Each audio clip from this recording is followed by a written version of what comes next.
Bienvenue à la célébration Abelka. J'espère que tu es bien installé, que tu es prête, que tu es prêt à vivre un moment fort, un moment avec Dieu. Dieu, il est là, là où tu es, dans ton appartement, dans ta maison, peut-être dans ta voiture ou là où tu regardes cette vidéo. Peut-être tu es en France, peut-être tu es au Canada, aux USA, en Afrique, peut-être tu es en Asie, peut-être tu es au Moyen-Orient, peut-être tu es juste dans une région, belle région française en province. Mais là où tu es, que tu sois dans une île ou sur le continent, Dieu est là avec toi et on va passer un moment extraordinaire. Est-ce que tu es prête? Est-ce que tu es prêt à louer, à dire quelle joie de pouvoir juste me connecter à Dieu en cet instant? Nous ne nous tairons pas, quelle joie dans la maison du Père.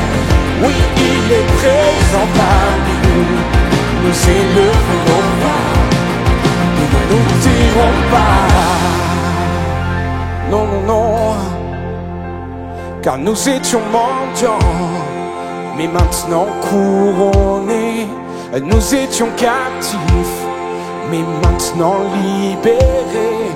Nous sommes acceptés, pardonnés, par grâce rachetés. Alors que tes enfants, oh Dieu, te louent. On essaye ensemble.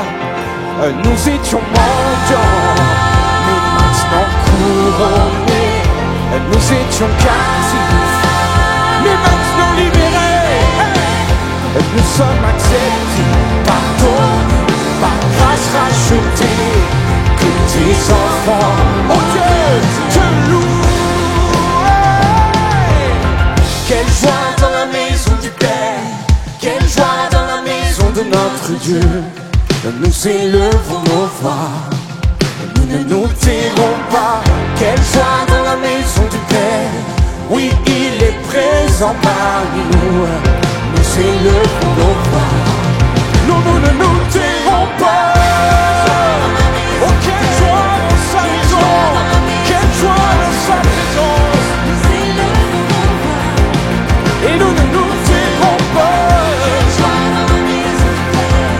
Oui, il est présent au milieu de nous.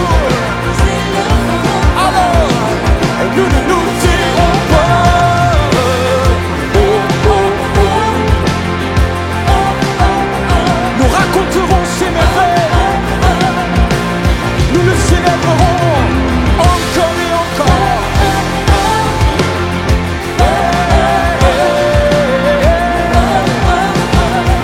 Nous ne nous tairons pas.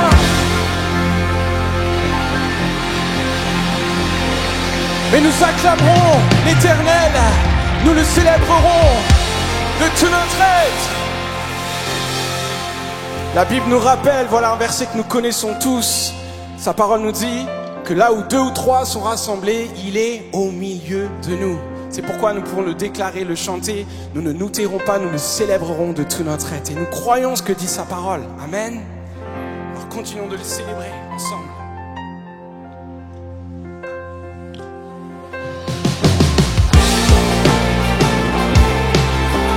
Parce que sa parole est la vérité. Elle est lumière sur notre sentier.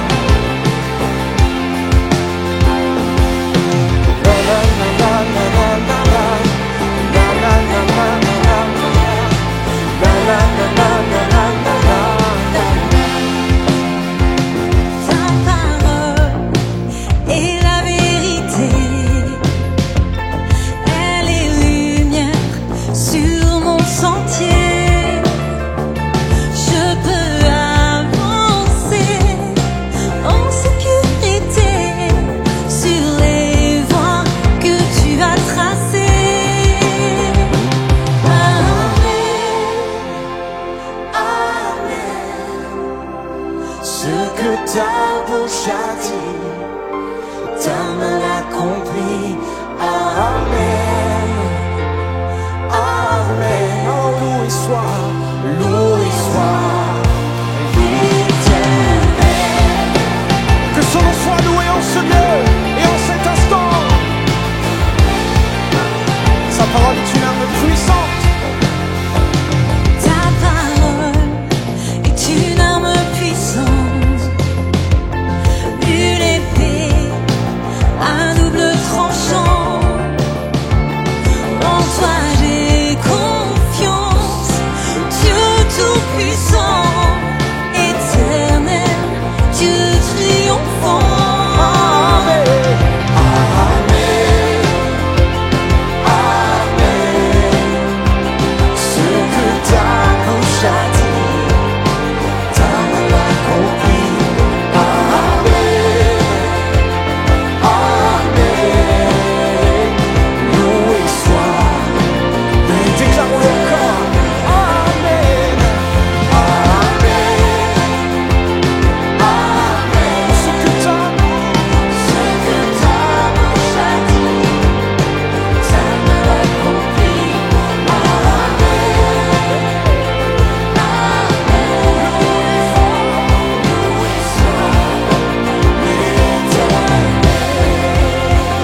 ta bouche a dit, ta main l'accomplit.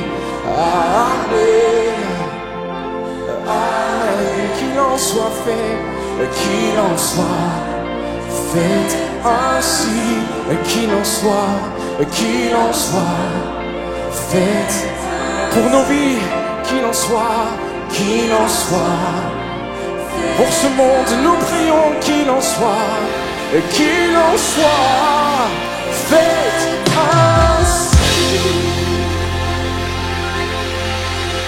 Qu'il en soit fait selon ta parole, qu'il en soit fait selon tes promesses. Seigneur, tu es celui qui parle et la chose arrive. Et par ta parole, tu nous as donné le pouvoir de devenir enfants de Dieu. Tu nous as préparé une place dans ta maison. Tu nous appelles chacun par notre nom. Et tu veux collaborer avec nous pour établir ton règne sur cette terre. Alors trouvons-nous ces fils. Fais de nous ces fils, ces filles qui collaboreront avec toi. Notre Père, que ton règne vienne sur la terre.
Sois le règne à toi, la puissance.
toi soit le règne, à toi soit le règne, à toi Jésus, la puissance, à toi soit la gloire pour toujours, amen. À toi soit le règne, à toi la puissance, à toi soit la gloire pour toujours, amen.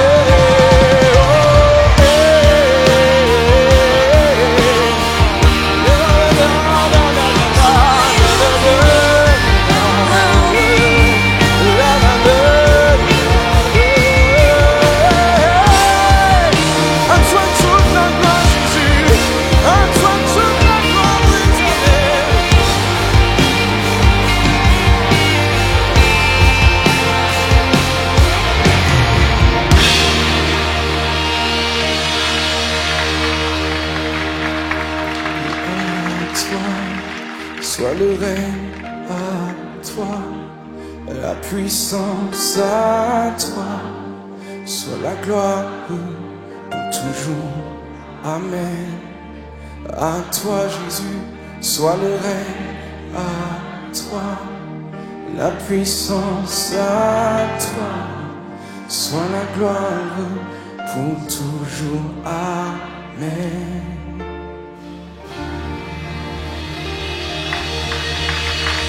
À toi seul Jésus, à toi seul Jésus. Dans ce monde qui réclame tellement toute notre attention, on est sans cesse happé, sans cesse interpellé. Nous voulons prendre ce temps, Seigneur, où nous voulons regarder à toi et à toi seul. Non pas juste regarder à nos états, à ce que nous pouvons ressentir, même à ce que nous pouvons vivre. Juste le temps d'un instant, regarder à toi. Et je veux t'inviter, toi, chacun, chacune, je veux nous inviter à regarder à celui qui est, qui était et qui revient. Il s'agit de lui encore en cet instant. Amen. Alors laissons-nous être éblouis par sa présence.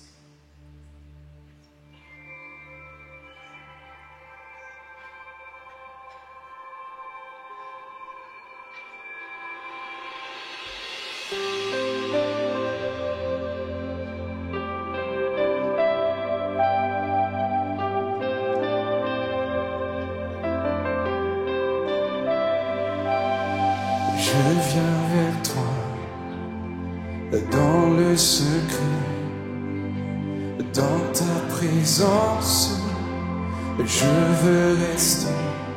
Tu es et tu seras toujours là.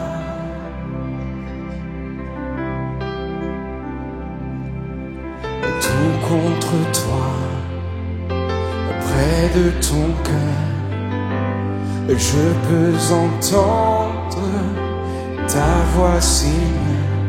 Tu es et tu seras toujours là. Alors nous voici éblouis devant toi, éternel.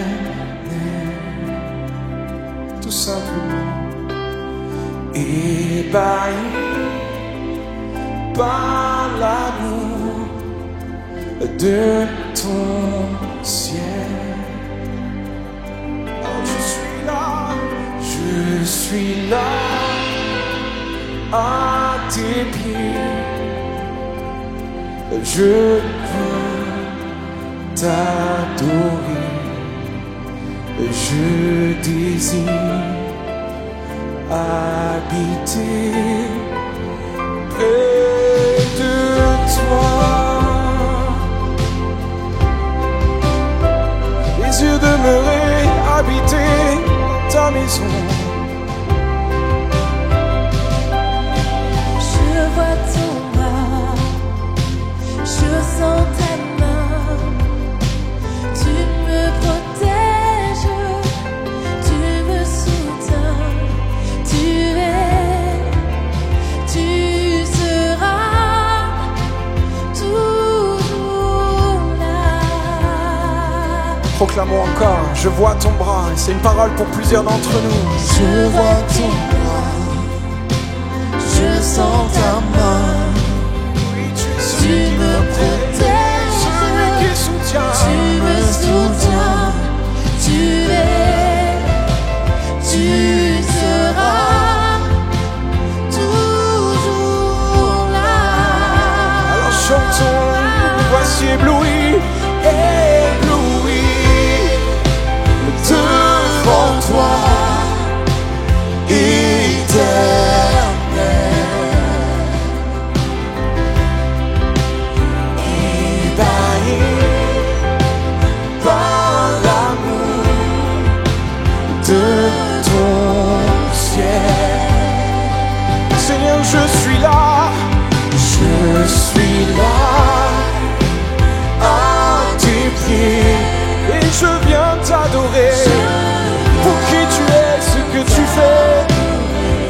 chose que je désire en cet instant, demeurer dans ta maison, demeurer dans ta présence.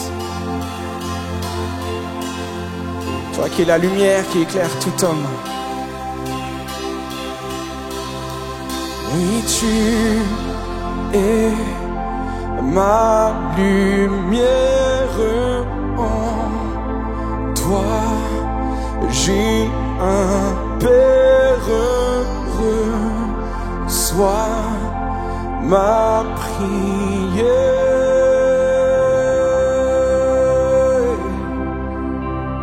Oui, tu es la lumière, tu es ma lumière, en toi j'ai un Père heureux. Sois ma prière. Oui, tu es ma lumière, oh Éternel, tu es toi seul, notre Dieu, notre Père. Alors reçois favorablement. Alors élevons nos voix, toutes et tous, chantons éblouis, éblouis devant toi.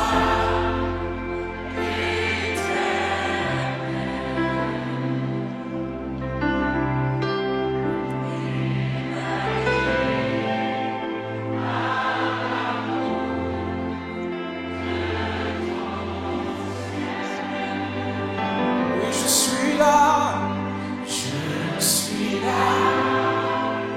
à tes pieds. Je viens t'adorer, je désire habiter près de toi. Je désire demeurer près de toi, ou aller loin de ton esprit, ou fuir loin de ta face. Seigneur, me voici. Seigneur, nous voici. Nous venons t'adorer. Seigneur, nous voici. Nous déversons notre louange, nous déversons notre adoration. Seigneur, me voici.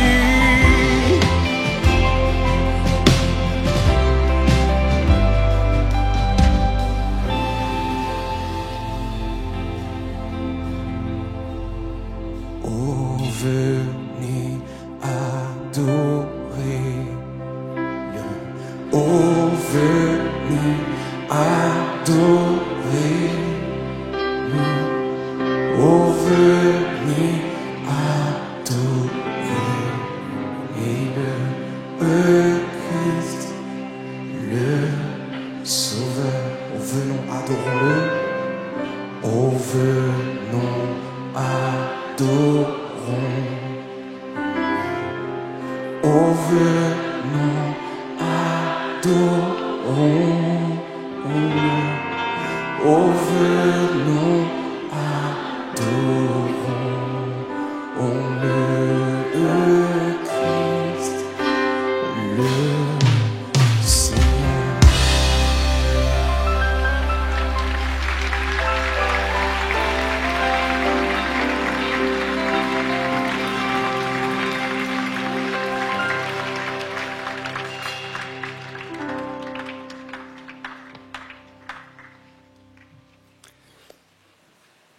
Ah, comme j'aime ces moments où toi qui regardes et toi qui es dans la salle, tu te sens bien, tu sens que Dieu est proche de toi. Il y a des moments dans ma vie où où je me sens fort, j'ai l'impression que ma foi, elle est solide. Et puis, tu es capable de faire des déclarations à Dieu, où je suis capable de chanter des chants comme « Ébloui devant toi, Éternel ». Vous avez chanté ça?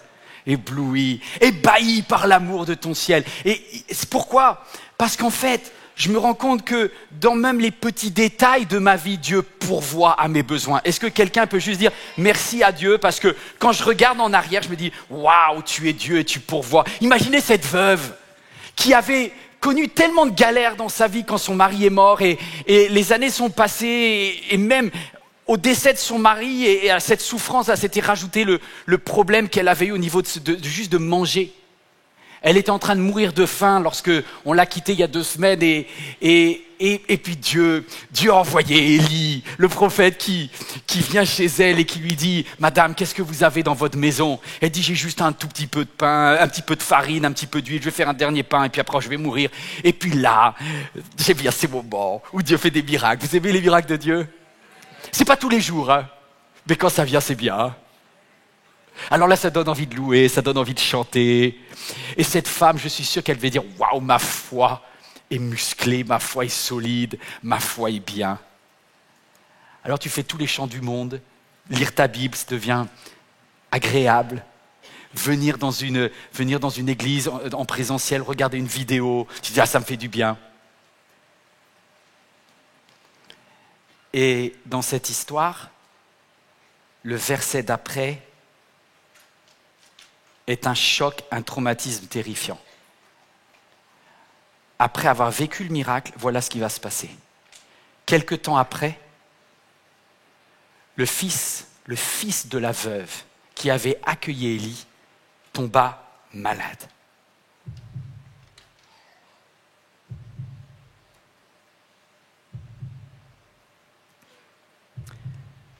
Le mal devint si grand,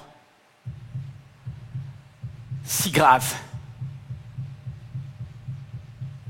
qu'il cessa de respirer.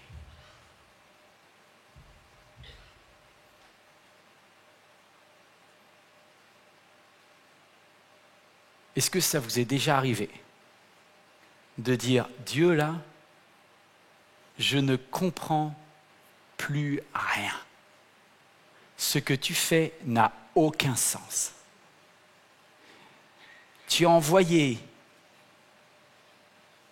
une personne de nulle part pour me sauver avec mon fils, et 3 ans plus tard, il fait un arrêt respiratoire. » Alors aujourd'hui, il y a 3 personnes dans cette histoire, et peut-être tu es une de ces 3 personnes. Peut-être tu es comme cet enfant, tu ne comprends pas ce qui se passe, tu as une oppression et tu perds ton souffle. Mais c'est sur les 2 autres que je voudrais m'arrêter aujourd'hui. C'est sur comment cette veuve va réagir. Parce que, alors que son fils est en train de perdre sa respiration, dans une chambre quelque part, son fils est en train de suffoquer et il est en arrêt respiratoire, il ne respire plus. Et pour elle, il est mort là. Mais ce qui se passe physiquement chez son fils a des conséquences spirituelles sur sa foi à elle. À ce moment-là, sa foi vit un traumatisme. Et je sais que toi et moi, il y a un jour dans notre vie où tout va bien, puis Dieu permet que quelque chose nous tombe dessus et c'est un traumatisme pour notre foi. Et tout d'un coup, on reçoit un électrochoc de la vie. Alors, voici comment cette femme va réagir. Comment Élie, un homme de Dieu, va réagir. Et c'est ce que je voudrais voir avec vous en cet instant. Premièrement, le choc de l'épreuve va révéler mes insécurités. Je peux chanter facilement des chants de louange, des chants d'adoration quand tout va bien. Mais est-ce que je suis capable de chanter lorsque Dieu n'a plus aucun sens? Voire même que Dieu ne répond pas à mes prières et presque est en train de détruire ce qu'il avait soi-disant construit dans ma vie. La souffrance va me pousser dans mes retranchements et ce que je vous invite à vivre, c'est comme un scanner de votre foi intérieure. Vous savez, votre cœur, votre foi, c'est comme un muscle à l'intérieur. La foi, c'est comme un muscle. Et il y a un moment où, avec les chocs de la vie, il peut commencer à s'effondrer. Alors ce que je vais faire aujourd'hui, c'est que je vais vous proposer de faire un scanner de votre foi, de ma foi, en toute transparence devant Dieu. Est-ce qu'il y a des fissures? Parce que l'épreuve, la souffrance, va mettre en évidence et va être un révélateur de ce que je ne vois pas lorsque tout va bien, mais qui sont quand même des fissures dans ma foi, dans ma confiance en Dieu. Est-ce que vous avez confiance en Dieu? Est-ce que tu as confiance en Dieu? Je vois que vous avez du mal à répondre, et c'est vrai en fait. Parce que vous dites, oh, Seigneur, tu connais tout de moi, et fais-moi le bilan, parce que je ne veux pas vivre une crise cardiaque de ma foi. Fais-moi un checker ce matin, vérifie-moi. Quand tu regardes ce message, c'est le moment où Dieu va intervenir pour faire cette analyse. Dieu est-il Dieu dans mes insécurités? Dieu est-il Dieu dans mes insécurités? Alors, premier personnage, la maman. La maman, parce qu'en fait, à ce moment-là, d'ailleurs, dans le texte, le vocabulaire pour la décrire change. Jusqu'à présent, elle était présentée comme la veuve. Mais maintenant, elle va être présentée comme la mère. Parce que lorsque tu souffres, il se passe 3 choses. Je crois qu'il y a des personnes qui ressemblent à cette femme dans l'auditorium ou toi devant ton écran. Regarde, la souffrance va te provoquer un réflexe viscéral. Ça va venir chercher, ça vient de loin en fait. Voici quel va être le réflexe de sa mère. La mère, dit au prophète, c'est pas la veuve, c'est pas la femme, c'est la mère. Pourquoi? Parce que ce jour-là, son fils, sa prunelle de ses yeux, la personne qui compte le plus pour elle, pour lequel elle a le plus prié, est en train de mourir et Dieu ne fait rien et le prophète ne fait rien et elle explose. Il y a quelque chose de viscéral qui vient de chercher de ses tripes du plus profond. Et tout d'un coup, elle va commencer à sortir une phrase et elle va dire ceci. Elle va dire, qu'avions-nous à faire ensemble, homme de Dieu? Qu'avions-nous à faire ensemble, homme de Dieu? La souffrance va provoquer une colère. Pas tout le monde. Peut-être toi qui regardes. Peut-être toi. Toi aussi. Vous exprimez, vous faites... La souffrance va sortir de vous par de la colère. Et malheur à la personne qui se trouve à côté de toi à ce moment-là. Que ce soit ton conjoint, que ce soit une amie, que ce soit la cousine, que ce soit quelqu'un au travail. Lorsque la souffrance est trop forte, certains évacuent cette souffrance en criant sur la personne à côté d'elle. Et elle va aller loin, parce que ce réflexe de colère, lorsque tu vas mal, se transforme en déconnexion. J'ai mis la souffrance va faire, pour certaines personnes, peut détruire des alliances. Elle va dire... Elle va aller très très loin. Elle va dire, qu'y a-t-il entre toi et moi? À ce moment-là, vous savez, c'est comme dans un mariage. Il peut y avoir 3 années, parce que ça fait 3 ans qu'Élie est chez cette veuve-là avec son fils, et que tout va bien en fait. Mais au bout de 3 ans, il y a un événement qui est traumatique, et elle enlève l'alliance. Je crois qu'il y a des couples, vous semblez que tout va bien, mais il y a un drame qui arrive, bam! Des fissures apparaissent, on ne savait même pas qu'elles existaient. Et pas tout le monde, mais certaines personnes ne gèrent pas la souffrance. Quand la souffrance arrive, ils cassent l'alliance. Et ça crée énormément de divorces aujourd'hui. Vous en connaissez? Des personnes qui semblaient incroyablement unies, mais la souffrance a provoqué chez elles ou chez lui un réflexe de destruction. Destruction de l'alliance. Elle dit, mais qu'avions-nous à faire ensemble là? C'est marrant parce que en une épreuve terrible, X années de sa vie sont rayées d'un coup. Si je creuse un petit peu,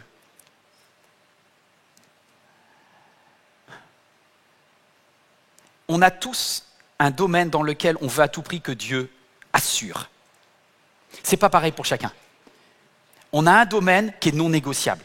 Et si Dieu n'agit pas selon nos prières, alors on risque de faire un arrêt cardiaque de la foi. C'est ce qui va se passer pour cette femme. Quel est le domaine de ta vie où si Dieu n'intervient pas, pardonne-moi l'expression, tu pètes un câble et tu remets tout en question. Tu remets en question ton baptême, parce que vous savez que le baptême c'est une alliance. Avec Dieu, on ne se marie pas. Avec Dieu, on fait quand même une alliance. Tu sais, quand tu dis... Alors, pour ceux qui ont fait cette alliance avec Dieu. Alors ça dépend de la forme que prend, parce que si vous venez d'une église catholique ou d'une église plutôt protestante ou plutôt évangélique, par exemple, quand vous avez fait cet acte du baptême par immersion, vous vous mouillez pour Dieu. Et ce jour-là, vous sortez de l'eau, après avoir arrêté de respirer, une nouveauté de vie, vous êtes en face de Dieu et vous dites un petit peu ceci: Dieu, je te promets de rester fidèle dans les bons et dans les mauvais jours. Mais apparemment plus dans les bons que dans les mauvais quand même.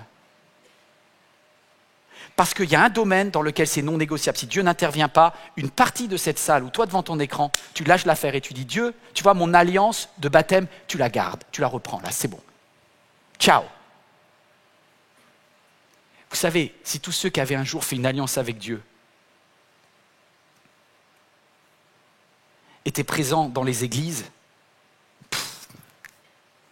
on serait des millions et des millions en France et dans le monde entier.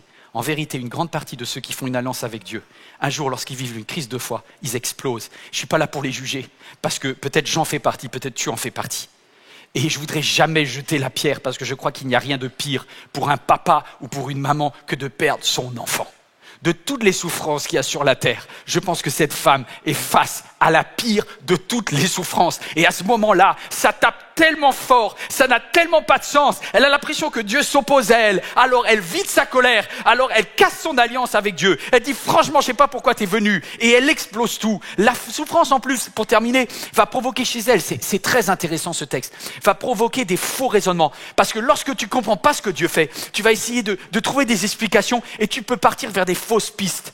Tu te fais ce que j'appelle des bad trips spirituels. C'est que la souffrance, elle embrume ton cerveau et tu commences à penser des trucs que tu ne dois pas penser. Vous savez, moi lorsque je vais bien, que je suis en forme, que Dieu me bénit, ne vous inquiétez pas, ma tête elle fonctionne. Mais pour peu que je suis sur un lit d'hôpital, pour peu que ma prière qui était super importante pour moi n'ait pas été exaucée, tout d'un coup il y a des trucs bizarres qui viennent en moi, des pensées. En plus Satan il s'amuse avec ça, il me met des pensées de doute ou des pensées de culpabilité. Vous en connaissez, ça vous est déjà arrivé?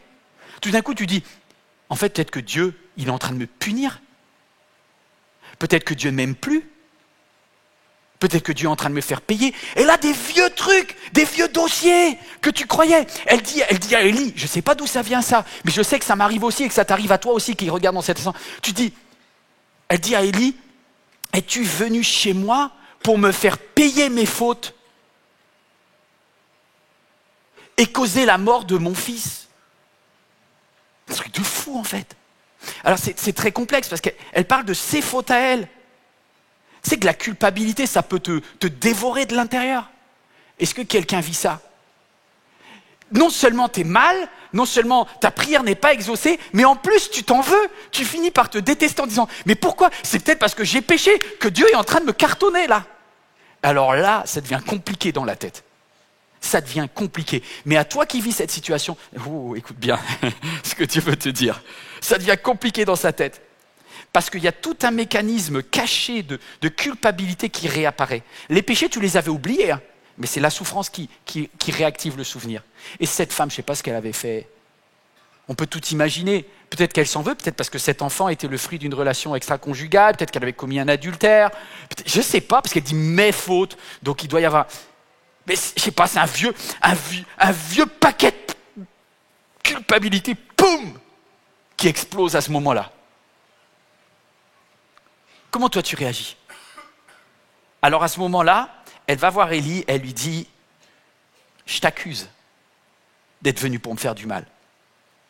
Alors hop, on switch. Prenez la place d'Élie maintenant. Parce qu'on peut ressembler aussi à Élie. Est-ce que ça vous est déjà arrivé d'aider quelqu'un? Non, je vous repose la question, vous n'êtes pas là.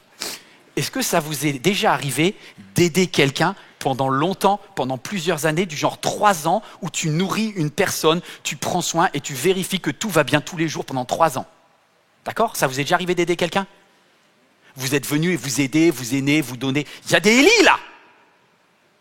Vous aimez prendre soin des gens. Et Élie, il est venu chez cette femme et puisque Élie est là, il pourvoit à la farine, il pourvoit à l'huile tous les jours. Et tant que Élie est dans la maison, le miracle de Dieu est dans la maison. Et là, cette femme-là, que Élie a aidée, elle se retourne contre... Est-ce que ça parle à quelqu'un? Une personne pour qui tu as donné, elle vient vers toi et dit « Franchement, je te déteste, c'est à cause de toi que je vais mal, c'est ta faute. En fait, maintenant je sais, tu avais envie de me faire du mal, c'était prévu, tu avais un plan. Tu avais un plan. » Il y a des Élie dans la salle, toi devant ton écran, reste calme. Attends. Ne pars pas dans une dispute en disant « Mais t'es folle ou quoi ? Mais tu me prends pour qui ? Mais c'est quoi, d'où vient ça ?» Ça, c'est ce que j'aurais fait. Si tu réagis mal, si tu réagis charnellement, c'est comme ça que tu vas réagir. Tu vas dire, mais n'importe quoi ! Je suis pour rien, moi, ton histoire. Et t'as oublié que je te donne un... Tais-toi, Élie. Tais-toi, Yvan. Cette personne ne te crie pas dessus. Elle crie sa souffrance et c'est toi qui prends. Vous entendez ça ? Prends du recul. Élie va avoir une très bonne réaction, grand B, la réaction d'Élie. Élie va dire à cette femme ce que l'épreuve va révéler chez Élie. Il va révéler un caractère assez incroyable. Premièrement, Élie répondit « Donne-moi ton fils ». Il le prit des bras de sa mère et le porta où ? Et le porta dans la chambre haute. Dans la chambre où il logeait et l'étendit sur son lit. Je pense qu'Élie a dit à la maman « Donne-moi ton fils », mais la maman, elle n'a pas voulu lâcher. Vous savez qu'il y a des personnes qui sont en train de pleurer sur un problème et quand vous voulez les aider à prendre le problème, ils ne veulent pas. Mais Élie, il est incroyable parce qu'il dit « Ça n'a rien de parler à ce moment-là, il faut agir. Donne-moi ton fils. » Et voici comment réagissent tous les Élie. Premièrement, vous vous mettez en charge. Vous prenez le fardeau, la souffrance de l'autre et vous la prenez sur vos épaules à vous. Oh, c'est dur ça. Il se charge. Mais surtout, ne reste pas là. Lorsque tu prends un fardeau, une souffrance que tu ne peux pas gérer, qu'est-ce qu'il faut faire ? Le bon réflexe, après avoir pris une charge mentale et physique, si tu veux tenir, il faut aller déposer cette charge à Dieu. Et voilà ce que fait Élie, il va déposer. Regardez ici, il va déposer à Dieu cette charge. Il va dire, je ne peux pas sauver cet enfant, mais Dieu le peut. Il y a un moment où tu te charges, il y a un moment où tu te décharges devant Dieu. Dieu a dit, déchargez-vous sur... Non, vous n'êtes pas là. Est-ce que quelqu'un est prêt à dire, Dieu, je choisis de te faire confiance et je te dépose. Mais pour ça, il faut aller où ? Il faut aller dans le lieu secret. Il faut aller dans ta chambre, là où personne ne regarde, là où il n'y a pas les caméras, là où il n'y a pas quelqu'un à côté de toi qui te fait un coup de coude, vas-y, c'est le temps de louer. Non, va dans un endroit où personne ne te juge, où tu peux être toi vrai, face à Dieu. J'aime les moments où je suis en train de louer en public, j'aime les concerts, j'aime les moments de louange avec Glorious, j'aime un concert de Dan Luiten, j'aime ces moments-là, ça me donne envie de louer. J'aime quand je saute dans l'éditorium en disant gloire à Dieu. Mais la vérité, ma foi, c'est pas là qu'elle est évaluée. On peut tous dire Amen, Amen quand tout va bien. Ta foi là, elle se révèle lorsque tu es obligé de déposer à Dieu un problème que tu ne peux pas gérer. Et où tu es obligé de dépendre de Dieu. Et de dire Dieu, je te regarde face à face et je ne peux rien faire d'autre que de mettre cet enfant entre tes bras. Et c'est à toi que je me remets aussi en fait. Et à ce moment-là, Élie même il va s'allonger sur le lit à côté de l'enfant. Parce qu'il sait qu'il n'y a que Dieu comme solution. Amen. Bon, et ça n'empêche pas qu'il y a quand même un malaise. Troisième point dans la réaction d'Élie, il y a un gros malaise. Parce que si je suis tout à fait honnête avec vous, même Élie, l'homme de Dieu, là, à ce moment-là, il doute de tout aussi. Regardez ce qu'il va dire. Ô Éternel, mon Dieu, cette veuve m'a accueilli chez elle. Est-ce que vraiment tu lui voudrais du mal au point de faire mourir son fils? Aïe. Dans cette histoire, il n'y a pas un gentil et un méchant, quelqu'un qui sait bien réagir. On fait tout ce qu'on peut avec la souffrance, d'accord ? Il n'y a pas de héros. Hein ? Et Élie, il a bien réagi. Il a pris la charge. Il a bien réagi. Il a déposé son fardeau entre les mains de Dieu, dans la chambre, dans le lieu secret. Très bien. Par contre, au niveau de sa question avec Dieu, il n'est pas bon. Parce que la souffrance est en train d'impacter sa foi à lui aussi. Et il y a quelque chose que je vois apparaître chez Élie, je ne savais pas. Mais Élie a aussi un problème. C'est qu'il a été contaminé avec l'idée que peut-être Dieu est en train de faire du mal. Il a pris tellement en pleine figure la souffrance que même Élie dit « Mais en fait, Dieu, tu es en train de faire du mal, en fait. Je ne comprends pas ce que tu fais, tu es en train de faire du mal. » Vous savez, c'est le problème qu'on vit tous lorsqu'on est éprouvé comme Job. Surtout que les autres autour de nous disent « Ouais, c'est ta faute, t'es des machins, Dieu te punit, etc. » Mes amis, ne va pas là-dedans. Mon ami ne va pas là-dedans. Écoute cette parole. Dieu n'est pas le Dieu du mal. Satan vient pour voler, pour détruire, pour mordre. Depuis le jardin d'Éden, le plan de Satan, qui est un ange déchu, c'est de t'embarquer dans le mal et dans la séparation, la déconnexion de Dieu. Et la seule technique du diable, c'est de te frapper et de faire endosser la responsabilité à Dieu pour que, alors que c'est Satan qui te frappe, tu en veuilles à Dieu qui est ton protecteur. Comme ça, tu vas vraiment mourir seul. Ne te fais pas arnaquer par cette idée que Dieu est celui qui est à l'origine de la souffrance dans ta vie. Écoutez bien ce qu'il dit Jacques. Jacques, il dit « Heureux l'homme ou la femme qui supporte patiemment la tentation. » Et une autre version du mot tentation, c'est l'épreuve, la souffrance. On vit tous ça un jour. Heureux, c'est dur d'être heureux, hein. Car après avoir été éprouvé, car après avoir vécu ça, il recevra la couronne de vie que le Seigneur a promise à ceux qui l'aiment. Est-ce qu'il y a quelqu'un qui aime Dieu là? Qui dit « Je choisis de m'accrocher. Je ne comprends pas, mais je m'accroche. Je m'accroche. » Mais que personne ne dise, lorsqu'il est tenté, lorsqu'il est éprouvé, lorsqu'il est dans la souffrance du deuil, c'est Dieu qui me tente. Car Dieu ne peut être tenté par le mal et il ne tente lui-même personne. Dieu ne fait pas le mal. Oh, n'inversez pas les rôles. Attention au prisme que vous avez, parce que sinon, vous allez prier, mais vous allez prier de travers. Mes amis, je vais vous dire la vérité. La prière d'Élie, là, c'est pas une super bonne prière. Hein. Il est en train de prier de travers. Parce qu'il est en train d'accuser Dieu, Ra en hébreu. Il lui dit, tu es le Dieu, est-ce que tu voudrais faire vraiment le mal, le Ra?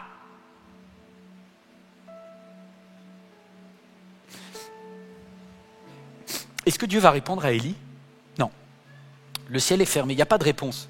Vous savez, je crois qu'il y a certaines de nos prières, elles sont tellement mal formulées que Dieu dit « ouais, non, non, je réponds pas à ça, excuse-moi, désolé, je réponds pas à ça. » Si je vais vers Dieu et que, au lieu de lui dire « Dieu, explique-moi ce que tu fais », je viens avec un préjugé en disant « Dieu, je te soupçonne d'être la cause de ça. »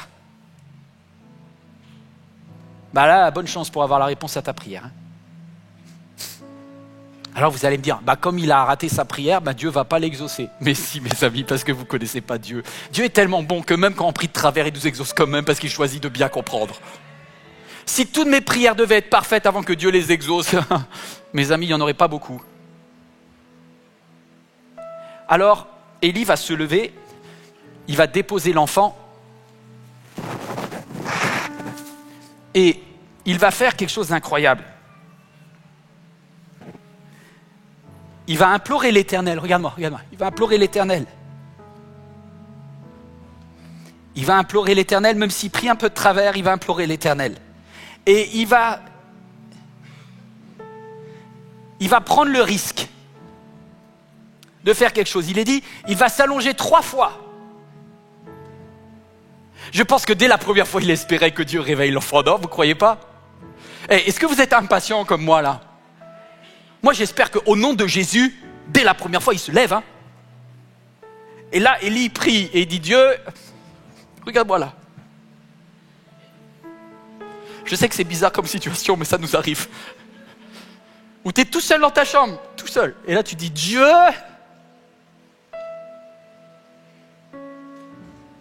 Et Dieu fait rien.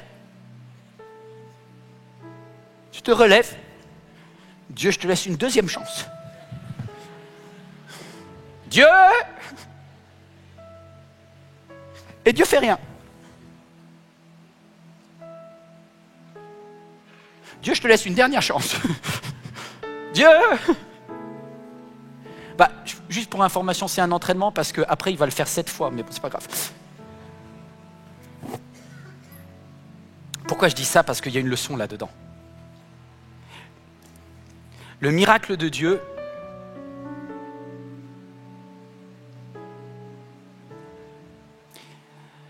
dépend de qui est Dieu pour toi. Et en s'allongeant 3 fois sur l'enfant, il y a quelque chose qui s'inscrit dans la durée. Vous êtes d'accord avec moi? Ça prend du temps. Et je pense que ça te laisse le temps. Lorsque tu veux avoir un miracle et vivre... Et je suis en train de donner une parole pour quelqu'un qui a envie de voir un percée spirituelle dans sa vie. Écoute. Ça va te demander une chose. Ça va te demander de te repositionner dans la durée. Et là, je me suis dit, mais à quoi Élie doit penser? Et il doit dire, mais Dieu, tu dis, tu ordonnes, et en un instant, la pluie s'arrête. Vrai ou pas? C'est-à-dire que Dieu ordonne, et la chose arrive. Dieu a la puissance de demander à des corbeaux de venir me nourrir dans le désert. Vrai ou pas? Tu vois, tu as eu le temps de réfléchir à toutes les choses que Dieu a faites. Et là, tu vas dire, Dieu, tu étais assez puissant pour bloquer la pluie. Dieu, tu étais assez puissant pour que les corbeaux me nourrissent. C'est quand même un truc de fou, non? Commence à proclamer les choses que Dieu a faites pour toi. Commence à dire, Dieu, je sais qui tu es. Tu es le Dieu des miracles.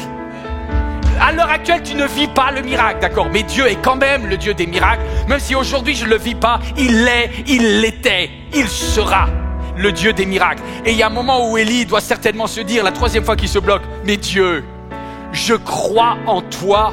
Lorsque il n'y a pas assez de farine, tu viens et la farine est multipliée. Sur ta parole, l'huile est multipliée. Oui, tu es le Dieu des miracles. Est-ce qu'en cet instant, quelqu'un veut juste faire cette prière comme Élie? Oui, je crois en toi. Tu es le Dieu des miracles.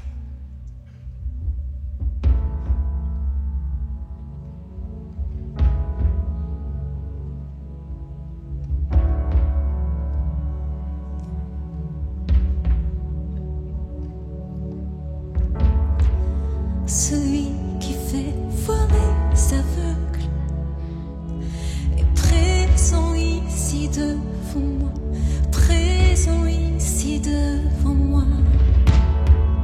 Celui qui fait entendre les sourds fait disparaître toutes mes craintes, disparaître toutes mes craintes. Et je crois en toi. Et je crois en toi, tu es le Dieu des miracles. Et je crois en toi, oui je crois en toi, tu es le Dieu des miracles. Celui qui peut faire l'impossible m'attire à lui. M'attire à lui, me renouvelle.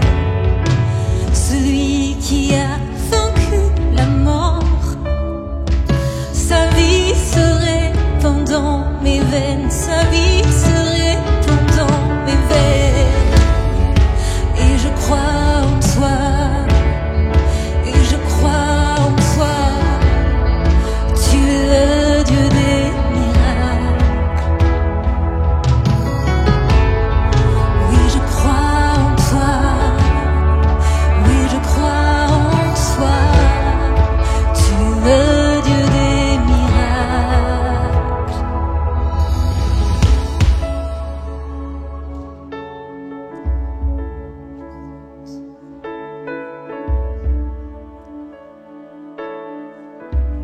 Et l'Éternel exauça la prière d'Élie. Le souffle de l'enfant revint en lui et il reprit vie. Wow.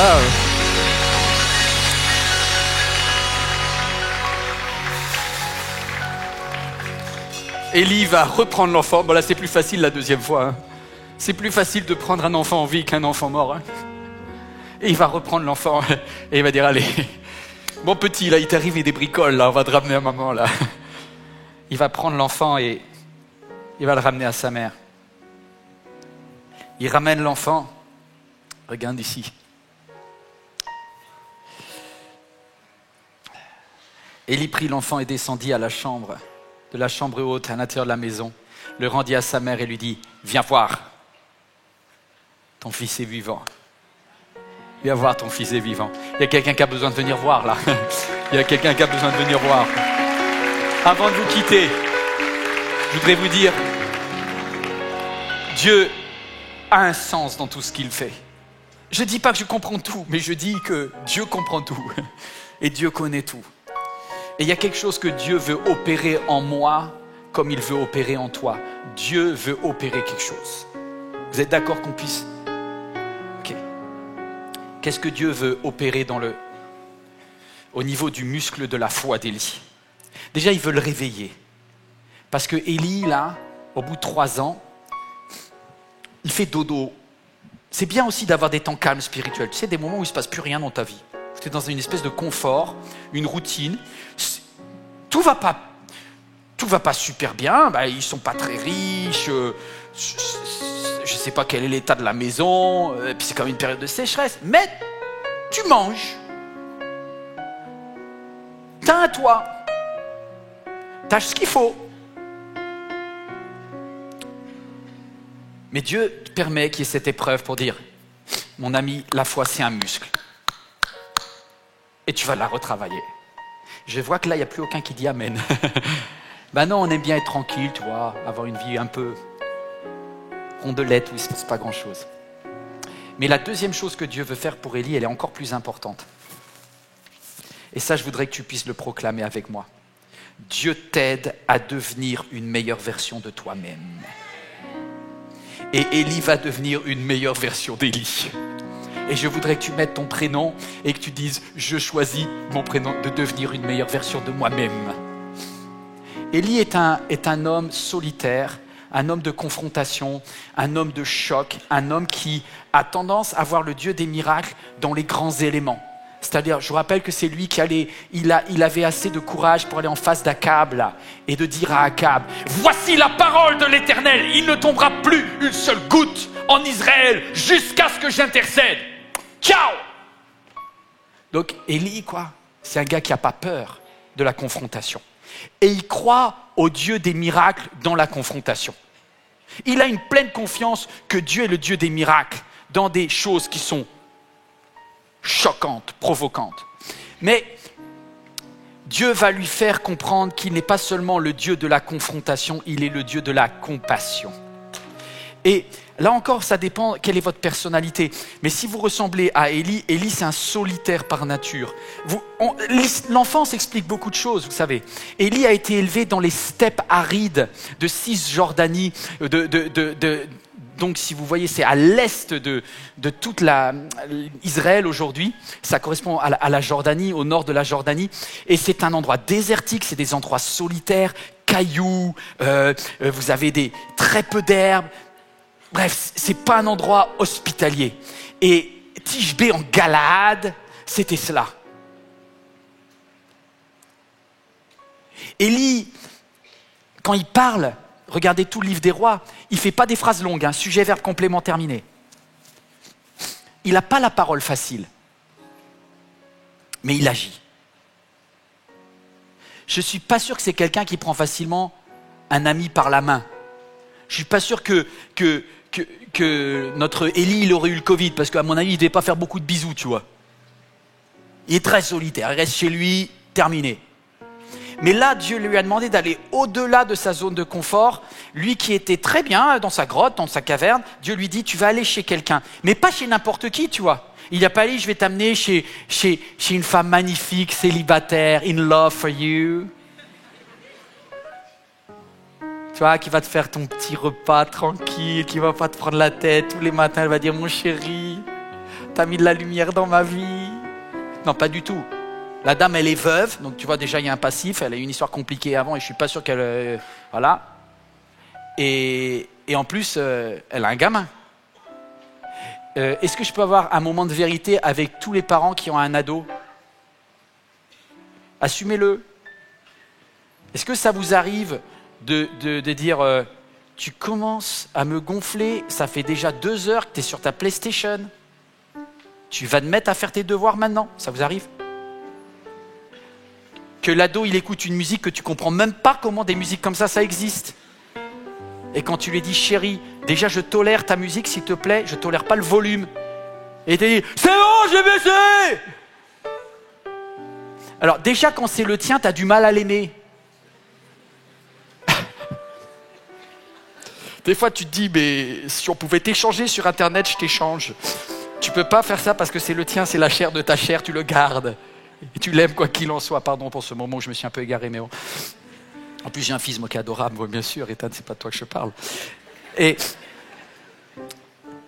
Mais t'imagines quand c'est en plus un ado, là, un peu relou, et que c'est pas le tien. Pour un homme célibataire, endurci, bourru comme Élie. La dame, elle lui dit, l'enfant, il est mort, l'enfant, il est mort. Et Élie dit, bah, ça arrive, hein.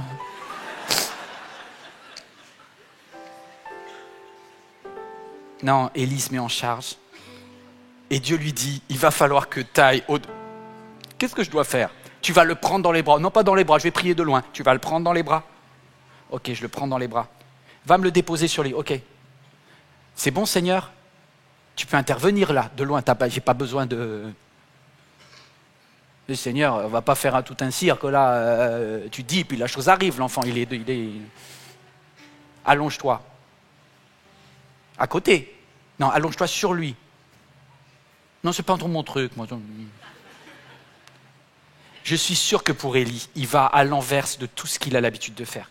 De toute sa personnalité. Un homme aussi solitaire, aussi bourru. En fait, ce que Dieu est en train de lui faire, c'est un massage cardiaque. Mais il ne le sait pas, en fait. Dieu est en train... Vous avez déjà fait un truc comme ça, vous ? T'as déjà fait... Non, mais je voulais que j'aille jusqu'au bout du truc. L'enfant, il respire plus, d'accord ? Et c'est incroyable, mais qu'est-ce qu'il est en train de faire ? Il est en train de lui faire du bouche à bouche, en fait. Regardez, on va remettre, allume-le-moi le lit. En fait, Élie, il installe l'enfant, il prie. Mais quand il prie, il dit, et c'est vraiment ça en hébreu, il va s'allonger et... Seigneur, t'es sûr qu'il faut que je... Fais-le. Ok. Et c'est là où il attend de penser, réfléchir, est-ce que Dieu est Dieu ? Est-ce que Dieu va intervenir ? Est-ce qu'il est le Dieu des miracles ? Mais tu vois, prier, je vais dire un truc que tu ne vas pas aimer, mais prier ne suffit pas. Il faut que tu donnes tout l'amour que tu as en stock. Et que tu ailles chercher très profondément. Parce que Dieu veut faire un miracle, mais il veut faire un miracle au travers de toi. Et comme Dieu est Dieu de compassion et qu'il est le Dieu d'amour, lorsque tu t'alignes avec son identité, Dieu provoque ce qu'il a prévu. Et quand Élie décide d'aller au-delà de son stress, au-delà de sa personnalité, et qu'il dit... Reçois la vie. Reçois la vie. Revois la vie. Alors l'enfant se lève. Ça a coûté à Élie énormément, mais l'enfant est debout parce qu'Élie a aimé. Élie est devenu une meilleure version de lui-même. Waouh! Waouh! Je vous souhaite de devenir des meilleures versions de vous-même. La souffrance va te faire aller puiser des caractéristiques que tu ne savais même pas qu'elles existaient chez toi. Si tu veux que Dieu agisse, ressemble à Dieu, parce que Dieu est amour. Et tu ne peux pas seulement te dire, Dieu, je me débarrasse de mon devoir avec une petite prière, un petit Notre Père, 2-3 Amen et c'est réglé. Aime-le. Tu sais, moi déjà, du bouche à bouche à un vivant, j'aurais du mal. Mais du bouche à bouche à un enfant qui est déclaré mort, là, aimer, c'est aller au-delà de tes préjugés. Aimer, c'est faire des choses pour quelqu'un où tu n'aurais jamais fait ça naturellement. Et là, tu vas voir le miracle. Est-ce qu'il y a des candidats au miracle, là, du coup ? Un peu moins, quand même. Hein ? Aimer, c'est ça. Je dois vous quitter, le temps a passé, mais je voudrais vous parler de Madame la veuve. Parce qu'elle avait sa foi sérieusement esquintée. Hein. Si je suis honnête avec vous, elle avait même fait un arrêt cardiaque de la foi. Alors je vais me déplacer pour vous montrer un objet qui est très important. Parce que lorsqu'on fait un arrêt cardiaque, les êtres humains ont inventé un objet qui est extraordinairement important, qui n'existait pas à l'époque, qui s'appelle un défibrillateur. Pourquoi je le montre? Parce que je crois que tu as besoin, vu l'état de ta foi aujourd'hui,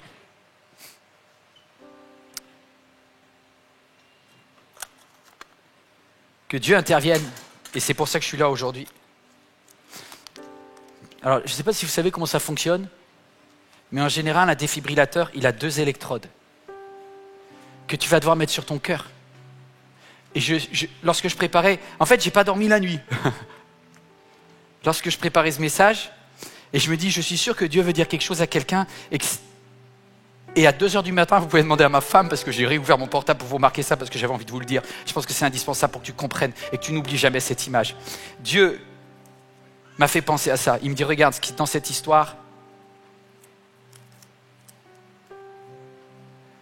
c'est comme si cette femme va bénéficier d'une restauration de sa foi, comme un défibrillateur restaure le cœur d'une personne. Vous voyez, pour qu'un défibrillateur fonctionne, vous devez mettre 2 électrodes et une impulsion électrique. Alors je vais le faire. Je vais prier pour ne pas faire de bêtises quand même, parce que ce serait quand même dommage. On ne sait jamais. Je pose le défibrillateur. Et je vais vous demander, dans cette histoire, quelles sont les électrodes que Dieu veut te mettre sur ton cœur pour qu'ils repartent, pour que ta foi reparte.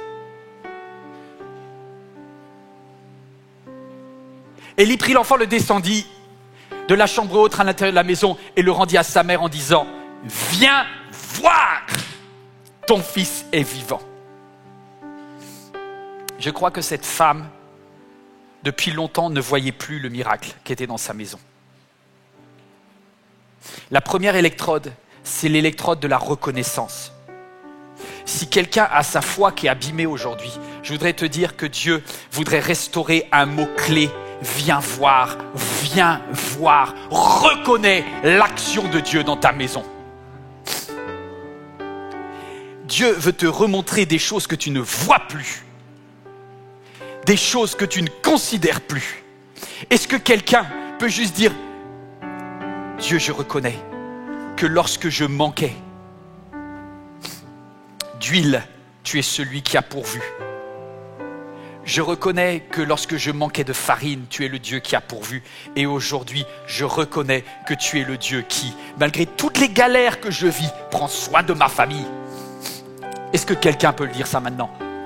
Mets ton électrode de reconnaissance en place. Choisis de dire « Je compte les bienfaits de Dieu. Les bontés de l'Éternel ne sont pas épuisées.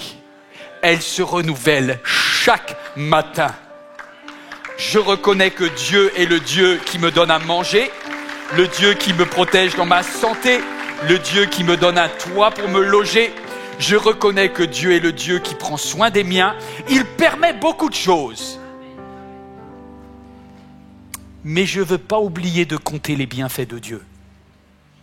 Parce que la reconnaissance est une électrode qui guérit ma foi. Et la deuxième électrode dans cette histoire, c'est le dernier verset, on le lit ensemble. Alors la femme s'écria. Tu vois, là, il y a des moments où il faut crier, tu vois. Elle s'écria.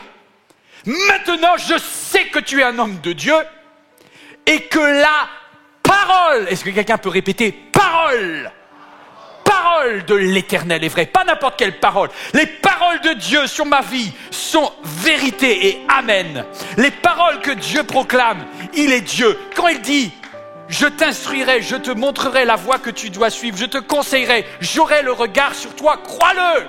Quand il a dit « Je connais les projets que j'ai formés sur ton cœur, des projets de paix et non de malheur, afin de te donner un avenir, une espérance », crois-le. Quand il dit « que ni la mort, ni la vie, ni les choses passées, ni les choses futures, rien ne peut te séparer de l'amour de Dieu. Crois-le! Lorsqu'il dit « Je n'ai jamais vu le juste abandonné, ni ses enfants mendier le pain », crois-le, il pourvoira. Eh oui, mais le problème, c'est qu'on n'a pas envie de croire dans ces moments-là.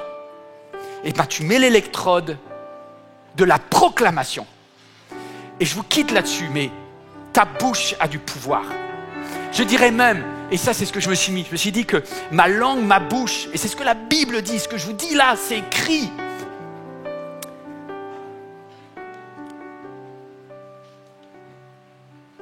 Le miracle de la guérison de ton cœur se trouve dans ta bouche. La guérison de ta foi se trouve dans ta bouche. Lorsque tu proclames, lorsqu'un enfant de Dieu, sous électrode, parce qu'on ne fait pas les malins, on n'est pas des héros. Lorsqu'un enfant de Dieu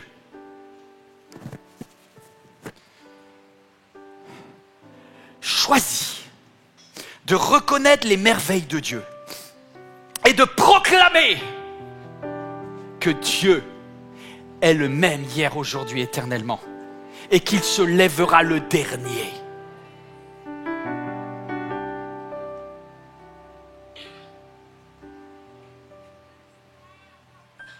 Ta foi est reconstruite. Ta foi est séparée. Est-ce que quelqu'un veut juste se lever en cet instant? Levons-nous à cet instant, levons-nous. Quelqu'un veut faire cette prière à Dieu? Tu vois là, tu prends une électrode. Je ne sais pas si ta main peut être comme une électrode, mais tu dis, Dieu, promis, je remets de la reconnaissance dans ma vie et je te louerai pour les choses que tu as faites. Par ton sang, tu m'as sauvé, par ta puissance, tu m'as délivré. À Dieu soit la gloire. Et puis tu vas prendre une deuxième électrode, les proclamations. C'est-à-dire, non, je ne me tairai pas, je louerai. Je proclamerai les œuvres de l'Éternel. Je ne laisserai pas la souffrance voler ma louange. Je ne laisserai pas la souffrance voler ma louange. Je proclamerai que Dieu est Dieu. Amen. Est-ce que vous croyez que Dieu était capable de faire dans le passé? Est-ce que vous croyez que Dieu est capable de le faire aujourd'hui? Parce qu'il le fera encore, mes amis. Il le fera encore. Parce qu'il est Dieu et parce que sa parole est certaine.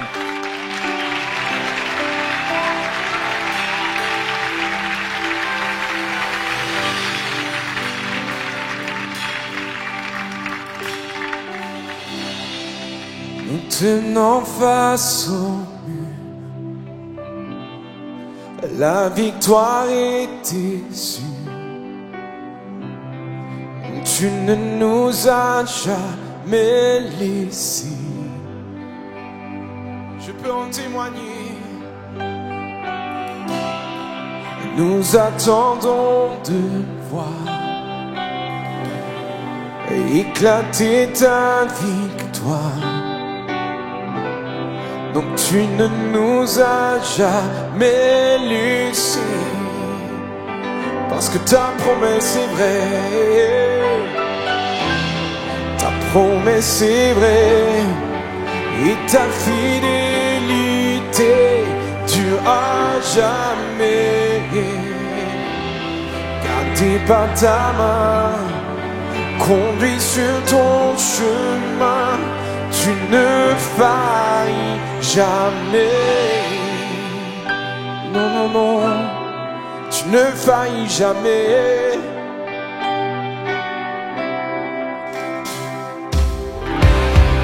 Tu viens calmer ma peine. Et ta parole est certaine. Alors mon cœur chantera tes louanges. Parce que tu m'as comblé, Jésus. Jésus, tu m'as comblé de ton amour parfait.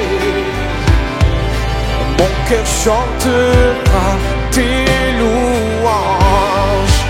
Parce que ta promesse, ta parole est vraie.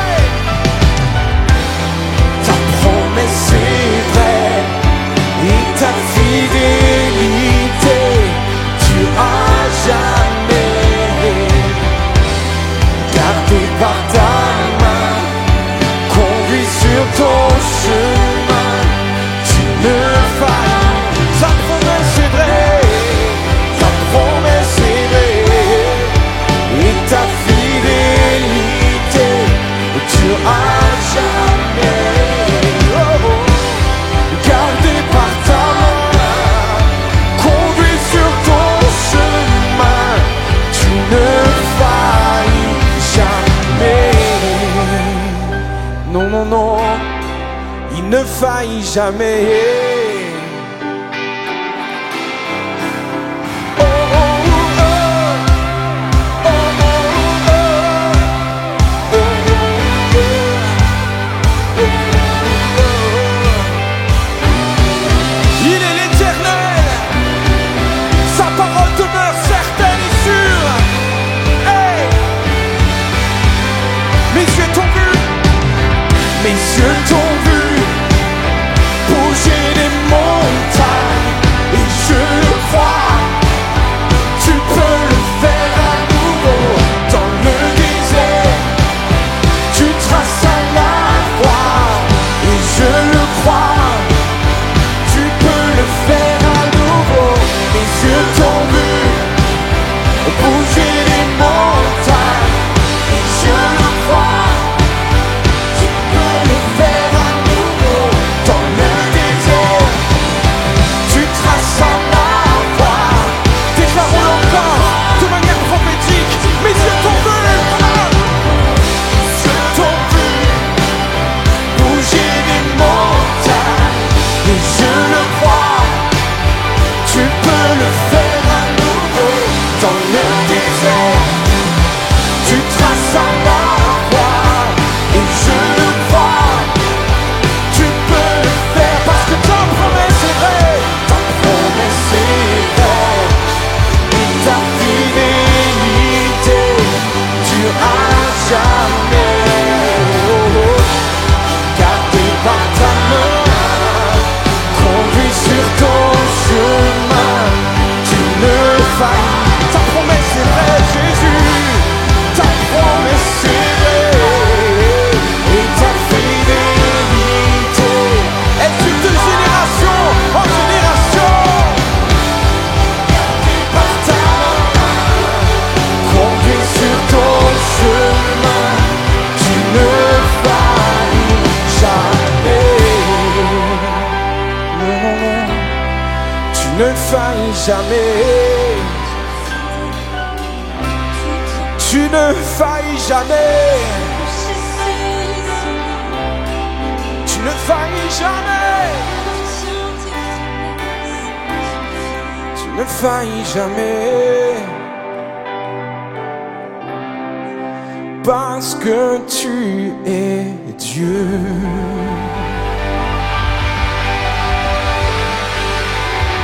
Amen. Amen. Oui, on applaudit ensemble le Dieu qui tient ses promesses. Amen. Prenez place. Merci. Donc, je pense que nous repartons avec une électrode des deux côtés. Hein. Ça va? Votre cœur bat bien? Si tu as besoin de prière pour que la souffrance ne te vole pas la reconnaissance, ta reconnaissance vient. À la fin de cette célébration, viens devant, l'équipe de prière sera là pour prier avec toi. Si tu es en ligne, n'hésite pas à contacter la ligne de prière, à envoyer un email. Quelqu'un priera et fera monter cette requête vers Dieu. Et je suis là aujourd'hui pour te dire merci. Toi qui pries pour MLK, toi qui soutiens MLK parce que tu soutiens financièrement, tu changes la vie de quelqu'un en ce moment. Vous avez vu ce message incroyable où on met des mots sur la douleur d'une mère qui perd son fils. Il y a un hasard avec un grand D qui fait que le calendrier a calé ce week-end le parcours du deuil périnatal. J'en reviens. Avec l'équipe, on a animé ce parcours pendant ce week-end et je peux vous dire qu'il y avait des parents qui étaient là et quand le message a démarré, avec le cœur qui bat et le cœur qui s'arrête, bouleversant. Ta contribution financière, tes prières changent la vie de quelqu'un. Les parents qui étaient là aujourd'hui, ils ne repartent pas comme ils sont venus. Ils ont pu accrocher, attraper les promesses de Dieu, commencer un chemin de guérison. C'est insupportable, cette douleur. mais la souffrance ne va pas nous voler la reconnaissance. Et c'est quand tu participes, quand tu pries, toi aussi, tu es cette personne qui bénit. On voyage avec Eric un peu partout pour notre ministère et où qu'on aille, s'il y a des francophones, je vous garantis qu'ils viennent dire merci. Merci à MLK, alors merci à toi. On arrive à la fin de l'année, c'est le moment des reçus fiscaux, etc. En France, il y a une particularité. 66% de vos dons sont déductibles. C'est pas incroyable ça ? Si 66% de vos dons sont déductibles et en plus... avec les 100% de tes dons, il y a de la vie de quelqu'un qui est changé quelque part dans le monde. Est-ce que ça vaut le coup de soutenir ce qui se passe ici ? Je voudrais bien entendre un ou deux amen. Est-ce que ça vaut le coup de changer la vie des gens et d'emmener l'évangile à l'autre bout du monde ? Toi et nous ensemble, tous ensemble. Donc n'hésite pas, il y a le point finance à la fin, à la sortie de l'auditorium en ligne. C'est sur le site jeveudonner.fr avant le 31 décembre pour cette année. Les reçus fiscaux seront prêts l'année prochaine. Hein. Ouais, le détail. En tout cas, on veut participer à ce que Dieu fait au travers de MLK. Et puis, mon autre annonce, c'est que si tu cherches un cadeau à faire à une dame, Shine 2023 pointe son nez. Est-ce qu'il y avait des dames qui étaient là à Shine 2022 ? Ah, merci quand même, mesdames. On a passé un moment incroyable pendant la conférence de femmes. On recommence l'année prochaine. C'est un super cadeau pour bénir celle qui est dans ta vie, celle que tu ne connais peut-être pas bien, ou celle avec qui tu sais pas trop quoi lui offrir. Offre-lui une place pour Shine avec elle et une amie, et tu verras, elle en sera reconnaissante. Il y a le stand des inscriptions qui est en bas, dans l'auditorium quand on sort de l'auditorium, et puis sinon en ligne, les inscriptions sont ouvertes. Est-ce que vous êtes prêts à célébrer, à faire monter votre reconnaissance une dernière fois aujourd'hui ? Allez, on se lève et on chante Dieu ensemble.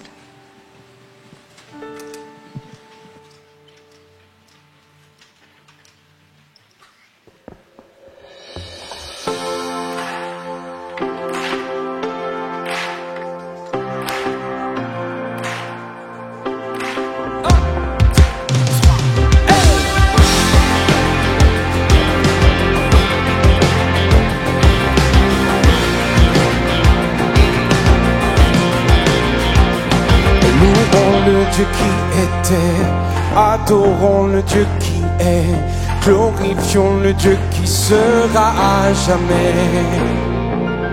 Il délivre les captifs, il ouvre la mer en deux.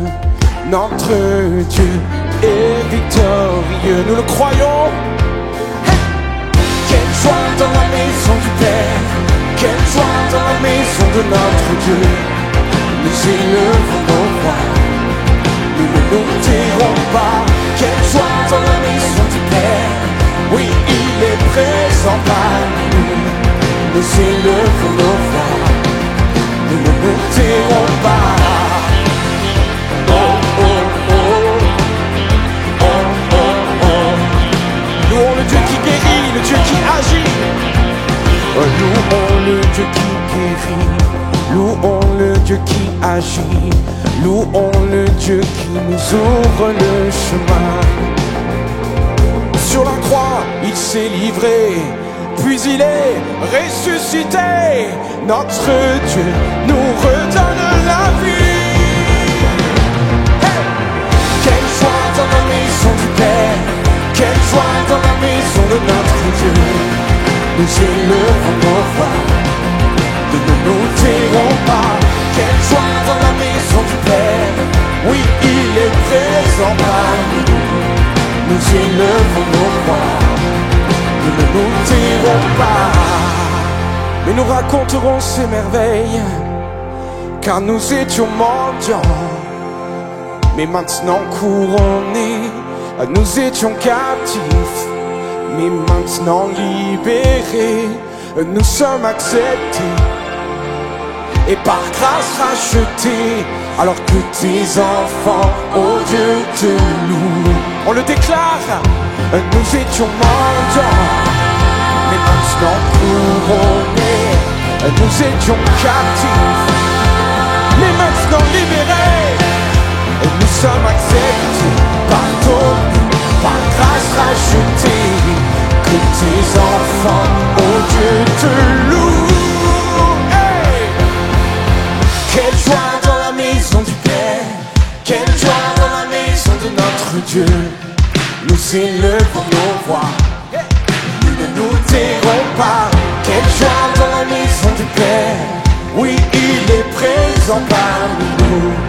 Nous élevons nos voix et nous ne nous tairons pas.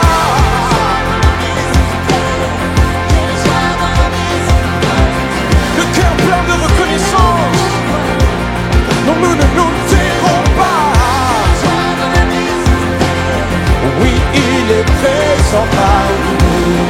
Nous élevons nos voix et nous ne nous tairons pas.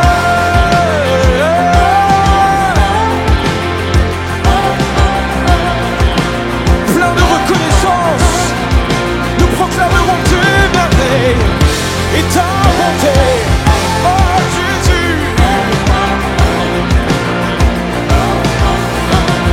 nous ne nous tairons pas.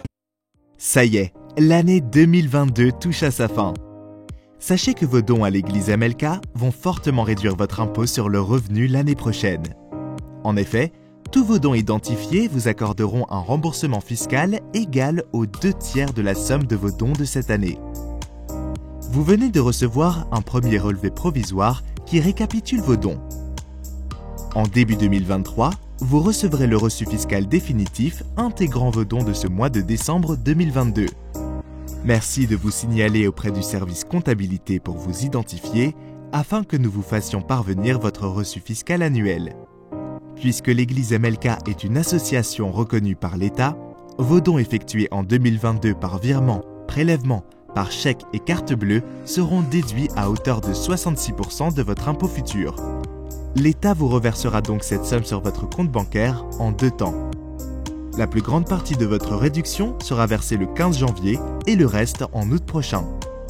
Le montant exact des dons versés à l'église MLK figure sur un reçu fiscal délivré par l'église et transmis par voie électronique début 2023. Il vous permettra de compléter votre déclaration en mai prochain. Ce montant est indiqué dans la case 7UF de votre déclaration 2042 RICI. Tous les dons que vous allez effectuer jusqu'au 31 décembre 2022 seront déductibles à 66% de votre impôt sur le revenu. Le cycle recommencera en 2024 si vous renouvelez vos dons en 2023. Votre soutien financier est déterminant pour l'église MLK. C'est grâce à vous que le message de l'Évangile transforme tant de vies aujourd'hui. Ensemble, nous portons cette mission d'être aimés pour aimer mieux et aimer plus notre Dieu et notre prochain. Pour plus d'informations, rapprochez-vous du service comptabilité via l'adresse mail suivante don@églisemlk.fr.